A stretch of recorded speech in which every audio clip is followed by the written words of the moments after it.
The London Top Show is sponsored by Khata Book. Business हुआ easy. Meeting के साथ इनकी कटिंग चाय चलती रही क्योंकि उस्मान भाई की डेयरी चलती रही। लॉकडाउन में जिंदगी चली क्योंकि लोकल दुकानें चली। खाता बुक की ओर से इन सभी लोकल दुकानदारों को दिल से सलाम।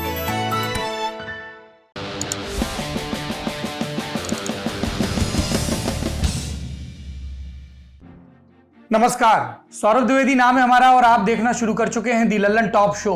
क्या है आज देश की बड़ी खबर, आपसे जुड़ी खबर। सबसे पहले बताएंगे एक सांसद के गैर जिम्मेदाराना बयान के बारे में, क्योंकि ये बयान हमारी और आपकी धार्मिक आस्थाओं से जुड़ा है। फिर बात करेंगे सुप्रीम कोर्ट से जुड़े 3 बड़े फैसलों की। 3 अपडेट आए हैं। एक तो बिहार चुनाव का है, दूसरा हमारे और आपके घर के उन विद्यार्थियों का जो डॉक्टर और इंजीनियर बनना चाहते हैं, यानी कि नीट और जेईई की परीक्षा की तैयारी कर रहे हैं। कई कॉलेज में हैं, यूनिवर्सिटी में हैं स्टूडेंट्स, उनके फाइनल ईयर के एग्जाम होंगे या नहीं, आज कोर्ट ने क्लियर कर दिया है। फिर बात करेंगे उस पहचान की जो हमें पैदा होते ही इस देश में मिल जाती है कि तुम जनरल कैटेगरी के हो, तुम ओबीसी के, तुम एससी और एसटी के। एससी एसटी रिजर्वेशन को लेकर, क्रीमी लेयर के सिद्धांत को लेकर सुप्रीम कोर्ट में एक बहस चल रही है, उस पर बात करेंगे। पर सबसे पहले देखिए रोंगटे खड़े करने वाला ये वीडियो।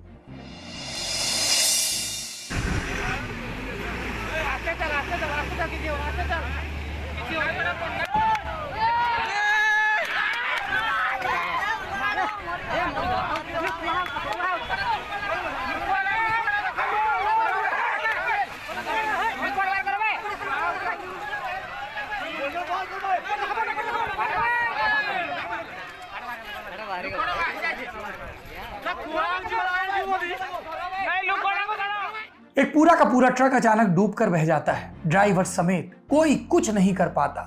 ये हालत हमारे देश की है। वीडियो ओडिशा के मयूरभंज का बताया जा रहा है, जिसे ट्विटर पर कई लोग शेयर कर रहे हैं। ओडिशा के कई जिलों में बाढ़ के हालात हैं। अब तक 3 लोगों की मौत हो गई है, सैकड़ों बेघर हुए हैं। जब हमारे टीवी पर यह बहस चलती है कि किसका इंटरव्यू करना चाहिए, किसका नहीं, तब देश के कई हिस्सों में लोग अपने वजूद को बचाने की लड़ाई लड़ रहे होते हैं और ये लोग खबरों से एकदम गायब होते हैं। अब ये आपको तय करना है कि किस तरह का मीडिया चाहिए। ये वीडियो की बात थी, अब सुर्खियों की तरफ बढ़ते हैं। पहली सुर्खी एक सांसद से जुड़ा बयान। जनप्रतिनिधि, जनता ने अपना नेता चुना और ये नेता जनता को सड़क पर आने के लिए उकसा रहा है। व्यवसाय, कारखाने, रेल, हवाई जहाज के खुले होने का हवाला देकर असदुद्दीन ओवैसी की पार्टी एआईएमआईएम के सांसद इम्तियाज जलील कह रहे हैं कि धार्मिक स्थलों को भी खोलो, कि धमकी दे रहे हैं कि 2 सितंबर तक राज्य की मस्जिदें नहीं खोली तो सड़क पर आकर नमाज पढ़ेंगे। इम्तियाज का बयान क्या है एग्जैक्टली? हम आखिर कब तक इंतजार करेंगे? मैं तमाम हिंदुओं से अनुरोध करना चाहता हूं कि वो अपने मंदिर और पूजा स्थल खुलवाने में लग जाएं। हम 2 सितंबर को राज्य में स्थित तमाम मस्जिदों को खुलवाने का आह्वान करेंगे। सरकार इजाजत दे तो ठीक, वरना सड़क पर नमाज पढ़ेंगे। इम्तियाज जलील का ये बयान गैर जिम्मेदाराना है, भड़काऊ है। ऐसे समय में जब कोरोना के मामले रोज नए रिकॉर्ड बना रहे हैं, लोगों को सड़क पर आने के लिए उकसाना गलत है। एक दिन पहले ही सुप्रीम कोर्ट ने देश भर में मुहर्रम का जुलूस निकालने की इजाजत देने से मना किया था। उसके एक दिन पहले योगी आदित्यनाथ की सरकार का यूपी का अपडेट आया था कि ना तो गणेश विसर्जन होगा सार्वजनिक रूप से और ना ही मुहर्रम का जुलूस। कोर्ट ने जब यह आदेश दिया था मुहर्रम का, तो क्या कहा था कि पूरे देश के लिए अगर सामान्य आदेश पारित कर देंगे तो अराजकता फैलेगी। और दूसरी बात, एक समुदाय विशेष को कोरोना वायरस फैलाने के लिए टारगेट किया जा सकता है। लेकिन सांसद को यह बात समझ नहीं आ रही। दूसरी सुर्खी सुप्रीम कोर्ट से है। कोरोना वायरस और लॉकडाउन की वजह से अटकी फाइनल ईयर की परीक्षाएं करवाई जाएं या नहीं, इस पर सुप्रीम कोर्ट ने फैसला दे दिया है। 28 अगस्त को कोर्ट ने कहा कि अगर किसी राज्य को लगता है कि मौजूदा हालात में परीक्षा करवाना संभव नहीं तो यूजीसी से संपर्क करें, लेकिन फाइनल ईयर की परीक्षा लिए बिना छात्रों को प्रमोट नहीं कर सकते हैं। सुप्रीम कोर्ट ने यूजीसी के 30 सितंबर तक परीक्षा करवाने के फैसले पर अपनी हरी झंडी दे दी है। जस्टिस अशोक भूषण की अध्यक्षता वाली 3 जजों की बेंच ने यह फैसला सुनाया। क्या कहा जज साहब ने? कहा कि राज्य महामारी को देखते हुए परीक्षा की तिथि, तारीख आगे खिसका सकते हैं, लेकिन बिना फाइनल ईयर के एग्जाम के छात्रों को प्रमोट नहीं कर सकते। यूजीसी देश भर में हायर एजुकेशन की नियामक संस्था, उसने सभी कॉलेजेस को कहा था कि फाइनल ईयर की परीक्षा करवाएं, सर्कुलर जारी किया था और इसी को सुप्रीम कोर्ट में चुनौती दी गई थी। 31 अलग अलग संस्थान और छात्रों ने मामले को लेकर चुनौती दी थी, जिस पर अब ये फैसला आया और अब इस मामले में कोई भी दुविधा नहीं होनी चाहिए। एक और इम्तिहान है जिसको लेकर देश भर में आंदोलन, खबरें, चिंताएं आ रही हैं। जेईई और नीट की परीक्षा, यानी कि इंजीनियर और डॉक्टर बनने की परीक्षा। इस पर बवाल और पॉलिटिक्स आज भी जारी रहे। कांग्रेस ने देशव्यापी प्रदर्शन किया। राज्यों और जिला मुख्यालयों पर, केंद्र सरकार के कार्यालयों के बाहर कांग्रेस के कार्यकर्ता यूथ कांग्रेस और एनएसयूआई के नारेबाजी करते, गिरफ्तारी देते नजर आए। सोशल मीडिया पर भी एक ट्रेंड चलाया गया, speak up for student safety. सुबह 10 बजे से वीडियो और पोस्ट के जरिए परीक्षा का विरोध किया गया। वीडियो आया कांग्रेस की कार्यकारी अध्यक्ष सोनिया गांधी का। बोली कि छात्र हमारा भविष्य हैं, एक बेहतर भारत के निर्माण के लिए हम उन पर निर्भर हैं, इसलिए यदि उनके भविष्य के संबंध में कोई निर्णय लेना है तो जरूरी है कि उनकी सहमति के साथ लिया जाए। गैर भाजपा शासित जो 6 राज्य हैं, उन्होंने धरना प्रदर्शन से इतर एक काम और किया। नीट और जेईई की जो परीक्षाएं जो 1 सितंबर से शुरू होनी है, इसको आगे बढ़वाने के लिए इन्होंने सुप्रीम कोर्ट में रिव्यू पिटीशन दायर की है। ये कौन से 6 राज्य हैं? पश्चिम बंगाल, झारखंड, छत्तीसगढ़, महाराष्ट्र, पंजाब और राजस्थान। इनकी सरकारों ने सुप्रीम कोर्ट से अपने 17 अगस्त के फैसले पर पुनर्विचार को कहा है। क्या फैसला आया था 17 अगस्त को? सुप्रीम कोर्ट ने नीट और जेईई की परीक्षा की तारीख आगे बढ़ाने वाली याचिका को खारिज कर दिया था। वैसे कोर्ट में आज एक याचिका बिहार चुनाव से जुड़ी भी थी, उसका भी यही हश्र हुआ, उसको खारिज कर दिया गया। सुप्रीम कोर्ट ने याचिकाकर्ता से कहा कि आप चुनाव आयोग के पास जाइए, अभी तो चुनाव से संबंधी कोई अधिसूचना नहीं आई, ऐसे हम आयोग को चुनाव पर रोक लगाने का निर्देश कैसे दे सकते हैं? और उन्होंने कहा, कोर्ट ने कहा कि चुनाव टालने के लिए कोरोना वैध कारण नहीं है। कोर्ट के मुताबिक चुनाव आयोग सावधानी के लिए जरूरी कदम उठाएगा, हर पहलू पर विचार करेगा। ये याचिका अविनाश ठाकुर ने दाखिल की थी। सुप्रीम कोर्ट से उन्होंने अपील की थी कि चुनाव आयोग से बिहार चुनाव पर रोक लगाने को कहें, और ये भी मांग की थी कि सुप्रीम कोर्ट बिहार में कोरोना के जो हालात हैं उस पर आपदा प्रबंधन प्राधिकरण से सलाह मांगे, उनसे रिपोर्ट मांगे।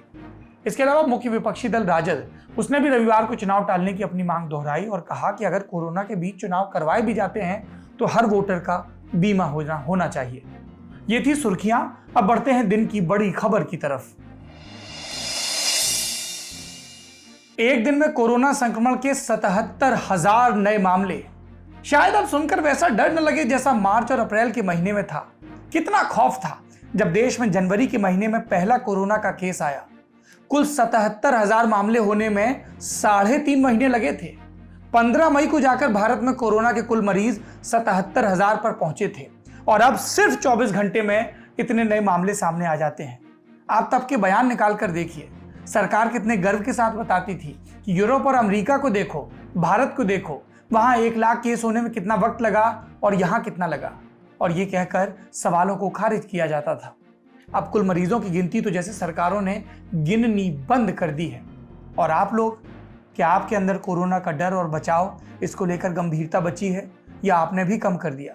क्या कोरोना अब कम खतरनाक हो गया, या फिर पहले जानबूझकर कोरोना का ज़्यादा डर दिखाया गया, हुआ बनाया गया, और अब इस रफ्तार से कोरोना बढ़ रहा है तो सरकारों ने कदम पीछे खींच लिए? क्या कर रही है हमारी आपकी सरकारें? ये सब आपको विस्तार से बताएंगे। ये भी कि कोरोना में बच्चों को बाहर भेजना है या नहीं, बाजार जाना है तो किन सावधानियों के साथ जाना है। सबसे पहले आंकड़े देख लेते हैं। देश में कोरोना के कुल मरीजों की संख्या 33,87,501 हो गई है। इसमें 7,42,023 एक्टिव मामले हैं। 25,83,948 लोग ठीक होकर घर लौट चुके हैं, और मरने वालों का आंकड़ा 61,529 हो गया है। पिछले 24 घंटे में भारत में कोरोना के रिकॉर्ड 77,266 नए केस सामने आए। इससे पहले एक दिन में इतने कोरोना केस कभी नहीं आए। पिछले 24 घंटे में कितने लोगों की मौत हुई? 1,057 लोगों की। रोज नए रिकॉर्ड बन रहे हैं, रोज आंकड़े आ रहे हैं। उम्मीद नहीं आ रही, ना तो नजर और ना ही असलियत में, कि कोरोना रुक सकता है। कुछ दिन पहले उम्मीद की थोड़ी सी किरण दिल्ली में दिखी थी, क्योंकि दिल्ली में एक वक्त कोरोना से हालत खराब थी। अस्पतालों के बाहर मरीजों की लाइन थी, लेकिन फिर दिल्ली में हालात काबू में आए। नए मरीजों की संख्या कम हुई। कोविड अस्पताल में लगभग 80% बेड खाली हो गए। पर अब फिर से राजधानी में कोरोना के मामले बढ़ रहे हैं। गुरुवार की ही बात करें तो दिल्ली में 1,840 नए केस सामने आए। ये पिछले 48 दिन में सबसे ज्यादा है। दिल्ली में कुछ दिन पहले सिर्फ 22% बेड भरे थे, अब यह आंकड़ा बढ़कर 27 हो गया। कोरोना मरीजों की बढ़ती संख्या को देखते हुए राज्य के मुख्यमंत्री अरविंद केजरीवाल, उन्होंने रोजाना होने वाले टेस्ट की संख्या 20,000 से बढ़ाकर 40,000 करने का ऐलान किया। इसे लेकर भी झगड़ा शुरू हो गया। मुख्यमंत्री की घोषणा के अगले दिन दिल्ली के स्वास्थ्य मंत्री सत्येंद्र जैन ने केंद्र सरकार पर इल्जाम लगाया कि हम पर टेस्टिंग ज्यादा न करने का दबाव बनाया जा रहा है। सत्येंद्र जैन ने केंद्रीय गृह सचिव अजय भल्ला को चिट्ठी लिखकर कहा कि दिल्ली सरकार के अधिकारियों पर गृह मंत्रालय के अधिकारी कम टेस्टिंग का प्रेशर बना रहे हैं। केंद्र सरकार ने इन आरोपों से इनकार किया। आपको याद होगा, शुरुआत में कोरोना रोकने का जिम्मा केंद्र सरकार ने उठाया। प्रधानमंत्री नरेंद्र मोदी बार बार देश को संबोधित कर रहे थे। रोजाना केंद्र सरकार की प्रेस कॉन्फ्रेंस होती थी। राज्यों को केंद्र सरकार से निर्देश मिलते थे। यह अब पुरानी बात हो गई, लेकिन अब भी केंद्र सरकार की चिंताएं कोरोना को लेकर गाहे बगाहे दिख जाती हैं। 27 अगस्त को कैबिनेट सचिव राजीव गाबा ने ज्यादा केस और ज्यादा मृत्यु दर वाले 10 राज्यों के साथ समीक्षा बैठक की। केंद्र सरकार ने इन राज्यों को निर्देश दिया कि मृत्यु दर को 1% से कम पर लाने की कोशिश की जाए। इसके लिए जरूरी कदम उठाए जाए। और जरूरी कदम क्या बताए केंद्र ने? टेस्टिंग बढ़ाई जाए और कॉन्टैक्ट ट्रेसिंग पर जोर दिया जाए। याद है ना, कॉन्टैक्ट ट्रेसिंग। अगर किसी को कोरोना हुआ है तो उसके संपर्क में कौन कौन आया। इसके अलावा और क्या निर्देश थे? केंद्र सरकार ने कहा कि कम से कम 80% नए मामलों में यह सुनिश्चित किया जाए कि सभी करीबी संपर्कों का पता लगाया जा रहा है और 72 घंटे के अंदर उनका परीक्षण किया जा रहा है। 5% से कम की पॉजिटिविटी रेट को टारगेट करते हुए सभी जिलों में प्रतिदिन प्रति 10 लाख पर कम से कम 140 टेस्ट हों, ये सुनिश्चित करवाया जाए। कंटेनमेंट जोन है तो वहां पर एंटीजन टेस्ट किए जाएं और सभी लक्षण वाले नेगेटिव मरीजों को दोबारा RT-PCR जांच के लिए भेजा जाए।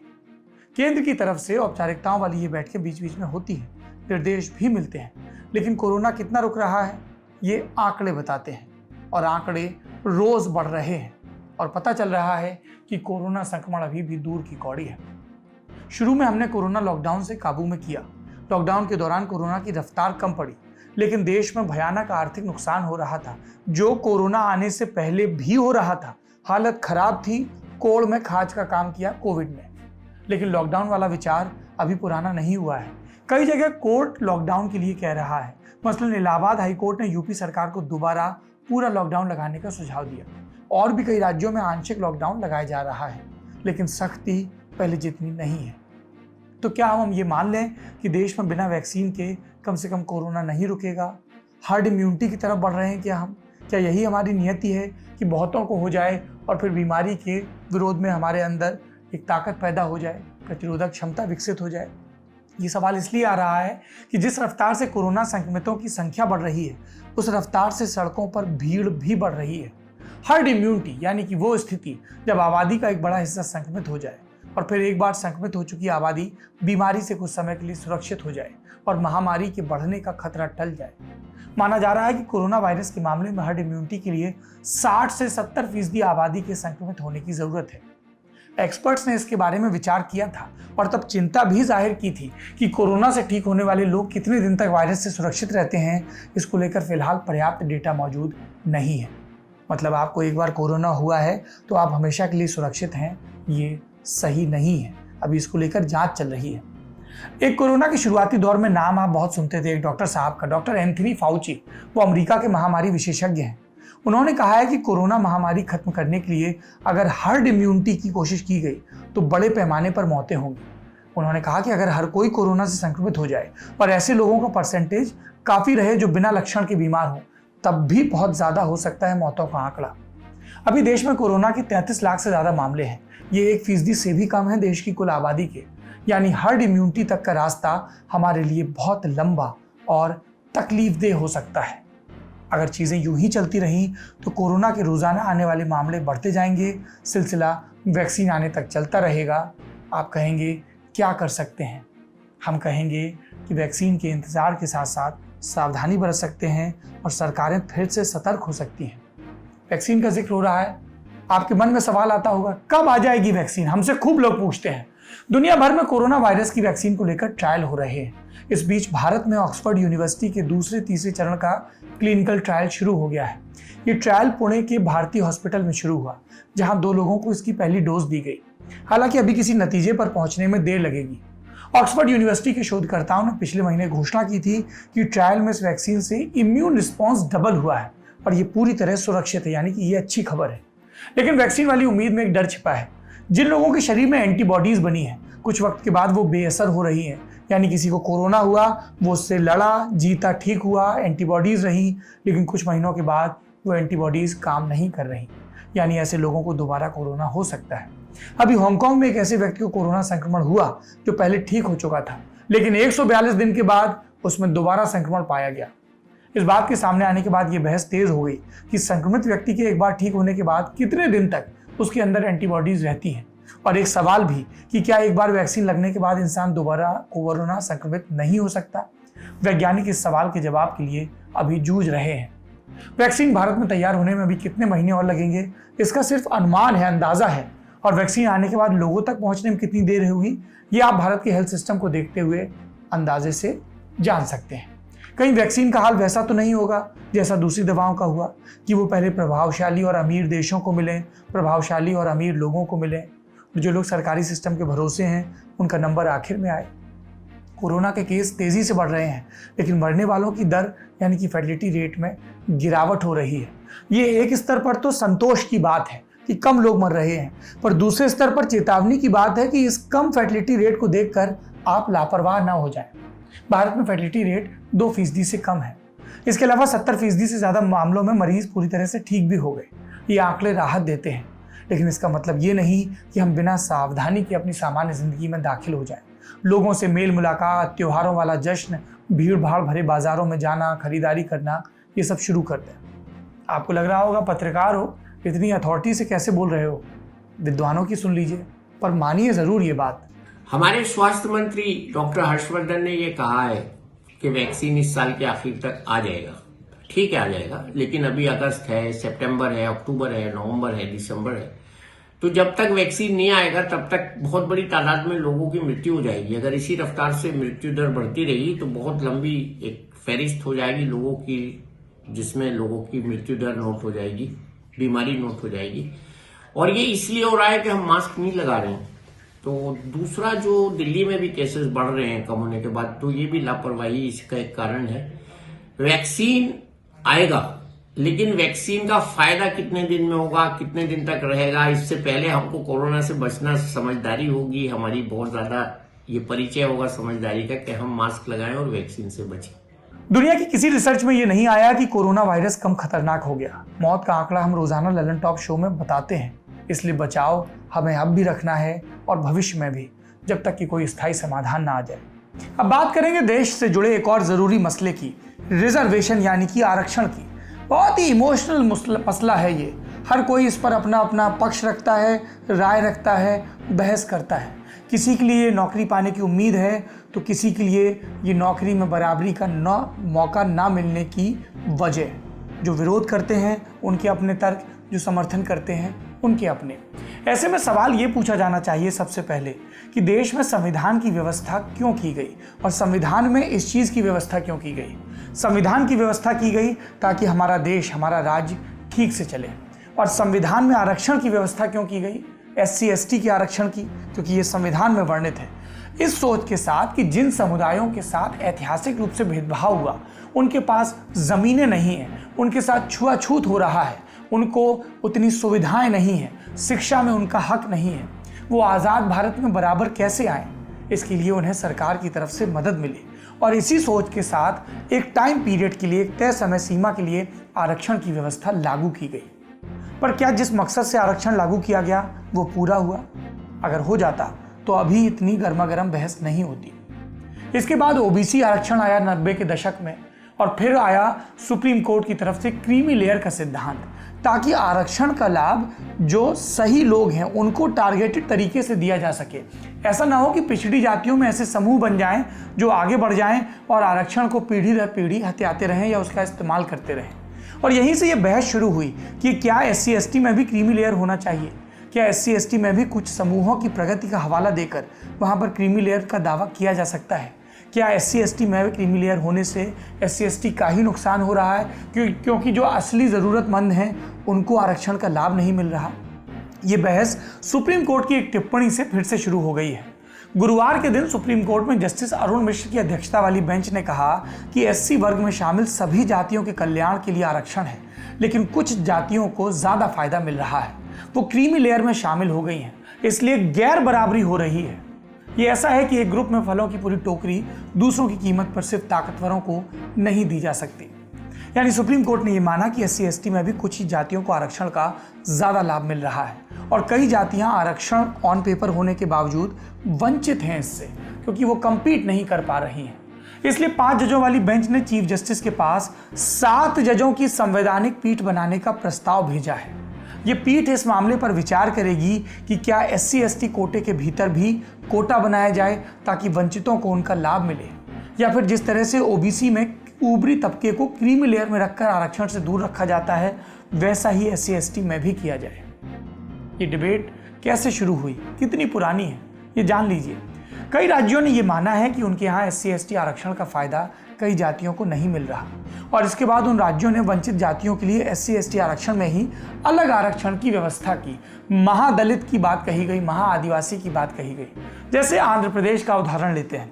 साल 2000 में जस्टिस रामचंद्र राजू कमेटी की रिपोर्ट के आधार पर आंध्र प्रदेश विधानसभा ने एक कानून पास किया जिसमें SC के भीतर 57 ऐसी जातियों की पहचान की गई और उसके आधार पर ST आरक्षण को कई छोटे हिस्सों में बांटा गया।